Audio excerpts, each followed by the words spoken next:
It's yours, sir. Greetings, Chairman and members of the committee. Thank you for the opportunity to speak. My name is Hollie, President of Reach America, an organization I developed to address complex social issues that are impacting the African American community. We're focused on solutions, not based on right or left-wing views, but what makes sense for a more united America. One of the issues that we do the most work on is addressing and reducing energy poverty. What is energy poverty? Energy poverty exists when low-income families or individuals spend upwards of 30% of their total income on their electric bill. And when that happens, it puts people in tough situations and having to make tough choices like, do I eat today or do I pay the electric bill? Do I get this prescription filled or do I fill up my gas tank? I can't even give the kids a couple of dollars today because I got to pay the electric bill. And for many Americans, particularly in the minority community, we face these challenges every single day. And the community, the African American community, we don't have the luxury to pay more for green technologies.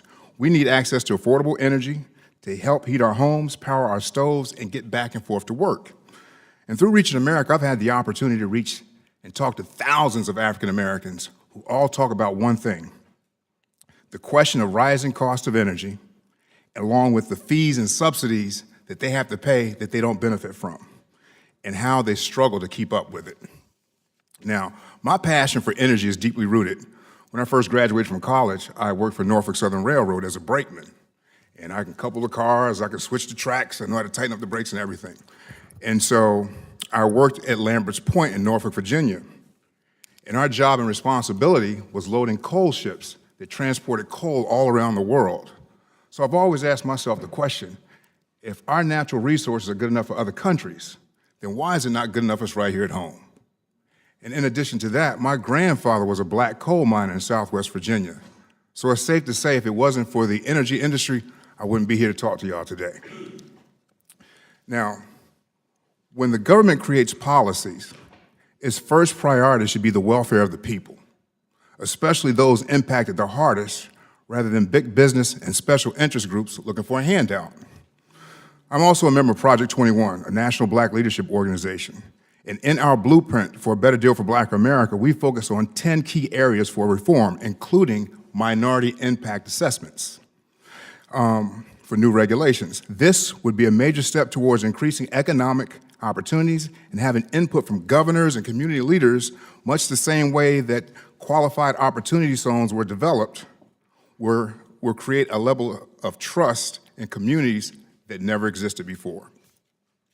After all, the government requires environmental impact studies and statements to estimate the effects of projects like roads and buildings on nature. Shouldn't the government act similarly when it comes to how regulations impact the population or a particular market segment? A minority impact assessment would create a list of all positive, all negative impacts proposed regulations would have, and the factors including employment, wages, consumer prices, home ownership, job creation, etc. The regulatory impact would then be analyzed for its effect on minorities in contrast to the general population. The bottom line, any policy that contributes to energy poverty is a bad one for low-income and minority communities. Fortunately, our nation has an abundant supply of natural gas that is the solution to our nation's energy questions. Recent polar vortex temperatures last week dropped so low in some areas that windmills couldn't even turn. We have to have a plan B. Natural gas is clean. The U.S. Energy Information Administration reports that almost 2/3 of the CO2 emissions from 2006 through 2014 came from the fuel shifting towards natural gas. Natural gas is reliable, it's efficient, and it meets the needs of our nation's grid. And natural gas is also affordable, and for many Americans, this allows them not to have to choose to keep the lights on and feed their families. So in closing, I'm all for protecting the environment. I'm a licensed captain, had the opportunity to take my boat to Florida and back. The Intercoastal Waterway is beautiful, so I'm all for the environment. However, until we figure out a way to harness the sun and the wind to sustain ourselves, we need to use what we have, especially if it can lower the cost of energy, create jobs, and boost the economy. That's my time. Thank you.